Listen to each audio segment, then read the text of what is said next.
Welcome to news wise. मैं हूं आरिफा नूर। नाज़रीन, प्रोग्राम में आज सबसे पहले हम बात करेंगे सियासत पे। सियासत पे आजकल गुफ्तगू करना भी मुश्किल हो गया है। वजूहात तो बहुत सी हैं, बट उनमें से एक बड़ी वजह जो है वो एक जमूत का शिकार नज़र आ रही है सियासत।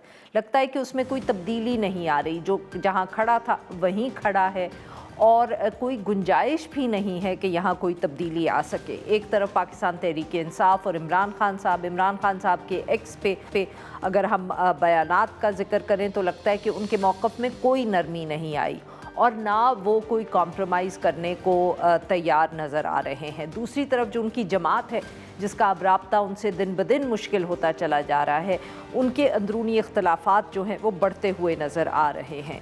कुछ इमरान खान साहब जहाँ एक सख्त मौक़िफ़ अपनाए हुए हैं, तो जो उनके पार्टी के लोग बाहर हैं वो लगता है कि बिल्कुल एक जिसको कहते हैं लचक दिखाने को तैयार है। बल्कि अब तो लोग तनकीद करते हैं कि कहाँ इमरान खान को रिहा करो और कहाँ अब ये रिक्वेस्ट ही कही जा सकती है कि हमारी उनसे मुलाकात करवा दी जाए। एक तरफ तो ये सूरत हाल है, दूसरी तरफ हुकूमत का भी मौक़िफ़ दिन ब दिन सख्त होता चला जा रहा है।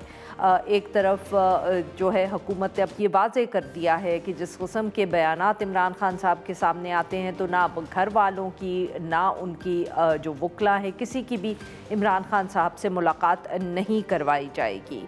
बल्कि जो वज़ीर इत्तलात हैं अता तारड़ साहब, वो तो अब ये भी कहते हैं कि जो मुख्तलिफ़ जलसे होते हैं पाकिस्तान तहरीक इंसाफ के, कि उनके लिए तो अब ना वर्कर्स निकल रहे हैं ना लोग आ गए हैं।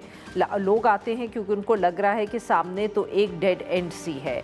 पिछले दिनों भी जलसा हुआ, जलसे में सुहेल आफरीदी साहब भी सामने आए, तकरीर भी की, मगर तकरीर में कुछ उन्होंने ऐसी ही गुफ्तगू की जो किसी ज़माने में हम अली अमीन गंडापुर साहब से सुनते थे। उन्होंने वही बात की कि अब आज़ादी हासिल करेंगे वरना मौत को तरजीह देंगे। इस तरह की डेडलाइंस हमने पहले भी सुनी हुई हैं, कोई फ़र्क नहीं पड़ता था पहले भी और लगता है कि अब भी नहीं।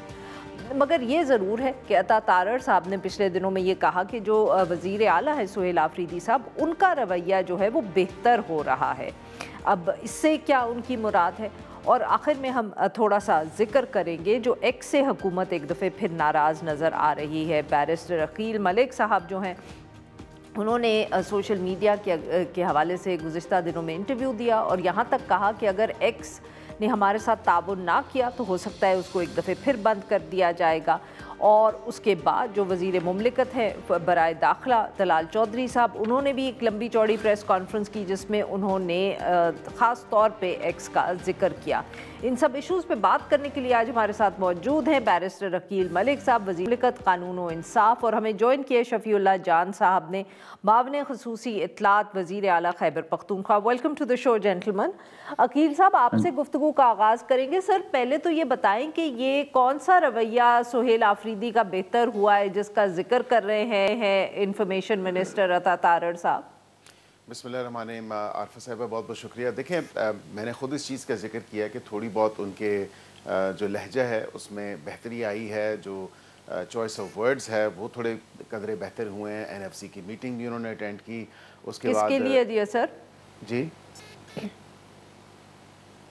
किसके लिए चॉइस ऑफ वर्ड्स बेहतर हुए हैं सर? हुकूमत को जिस तरह जिस टोन से हुकूमत की तरफ ख़िताब किया जाता था वो थोड़ा कदरे बेहतर हुआ था। इस जलसे से पहले की बात है और इस जलसे से पहले की बात यही है कि सीटीडी के हवाले से अगर देखें या काउंटर टेररिज्म के जो एफर्ट्स हैं उस हवाले से देखें तो कोऑर्डिनेशन और कोऑपरेशन भी जो है वो भी एक बेहतर सिमत की तरफ जा रही थी और अभी भी जा रही है। लेकिन फिर ये जलसा हुआ और फिर आपको पता है अपनी सियासी बयानबाजी जो उन्होंने करनी है वो तो उन्होंने खैर की, लेकिन कदरे बेहतर उनका रवैया भी हुआ है। टोन टेनर कह लें, डिमीनर कह लें, वो उसमें एक मुस्बत बेहतरी आई है और लहजे में भी, which is a good thing of course, कि एक लहजे में नरमी है और एक लहजे में बेहतरी है जो कि एक वर्केबल वर्किंग सोल्यूशन की तरफ कह लें या वर्किंग कंडीशंस को बेहतर करने के लिए वफाक और सूबे के बीच में जो एक वर्किंग रिलेशन होना चाहिए उसको बेहतर करने के लिए कारआमद साबित हुई।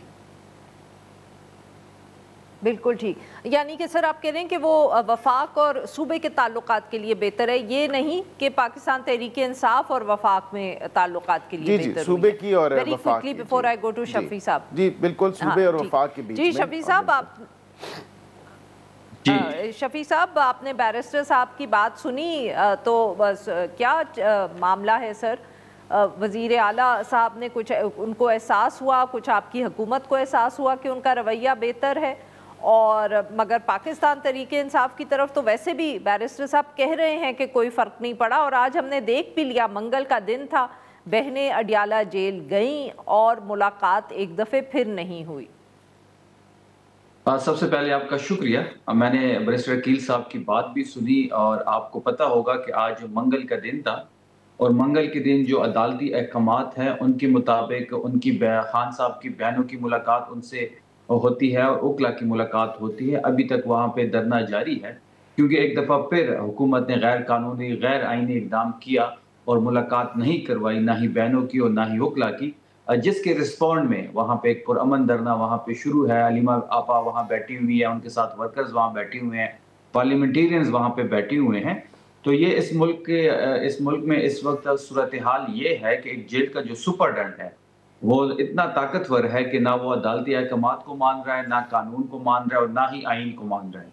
जहाँ तक बैरिस्टर साहब की बात मैंने सुनी और लहजे की बेहतरी की बात की, देखिए एनएफसी में सोहेल साहब का जाना बड़ा खुश आइन था, और एनएफसी में जाना हमने तो पहले से अनाउंस किया था कि जहाँ पे सूबे की हुकूक की बात होगी, जहाँ पे हमें सूबे के लिए जाना पड़ेगा, हम वहाँ पे जाएंगे। बिल्कुल एनएफसी में इन्होंने हमारे 1375 अरब रुपए एक रोके हुए हैं जो वाजिबुल अदा हैं।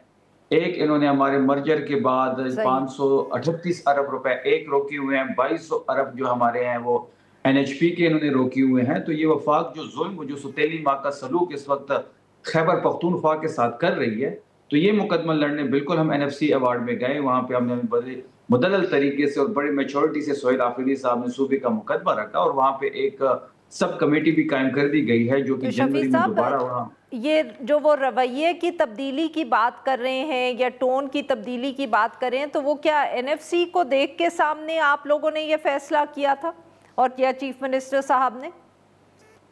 देखिए टोन में और लहजे की जो बात हो रही है, हमारी डिमांड्स तो अभी भी वही हैं, अभी भी वही हम बात कर रहे हैं जो पहले करते थे। बैरिस्टर साहब को शायद पहले हमारा लहजा ज़रा ज़्यादा पसंद नहीं होगा, हमारा लहजा और हमारी डिमांड्स तो वही हैं। अलबत्ता इनका लहजा जो है, जो फेडरल गवर्नमेंट का लहजा है या इनके वफाकी वज़रा का लहजा है, वो बड़ा सख्त है। ये रोज़ाना सुबह से प्रेस कॉन्फ्रेंस शुरू कर देते हैं, रात तक मुख्तलिफ वज़रा के ज़रिए, मुख्तलिफ पार्टी अरकान के ज़रिए, पंजाब के वज़रा के ज़रिए, बट वो पीटीआई के खिलाफ प्रेस कॉन्फ्रेंस करते हैं ना, अब उन्होंने चीफ मिनिस्टर साहब के खिलाफ प्रेस कॉन्फ्रेंस करनी छोड़ दी है। आज भी आपने अतातार साहब की बातें सुनी होंगी कि वो जिस टाइप के टोन में लगे हुए थे, और उनको पता नहीं उनकी नज़र कमज़ोर हो गई है या उन्होंने जो एनके पहनी हुई है उनको उतार के देखना चाहिए कि कोहाट में और पेशावर में हज़ारों लोग थे, और ये वो लोग थे जो इमरान खान साहब के बगैर निकले हैं, जो सोहेल आफरीदी साहब के लिए निकले हैं, जिनकी उम्मीद सोहेल आफरीदी साहब से है। इनका बड़ा सा बड़ा लीडर जो है नवाज शरीफ, इनका बड़ा लीडर है, जो इनका सरबराह है, वो इतना बड़ा जलसा नहीं कर सकता जितना बड़ा जलसा सोहेल आफरीदी साहब अकेले खैबर पख्तूनख्वा में कर रहे हैं। तो जो लोगों की तादाद की बात ये कर रहे हैं, इनको ये तासुब की जो ऐनक है वो उतारनी चाहिए। जी नाज़रीन, यहाँ पे लेते हैं हम छोटी सी ब्रेक।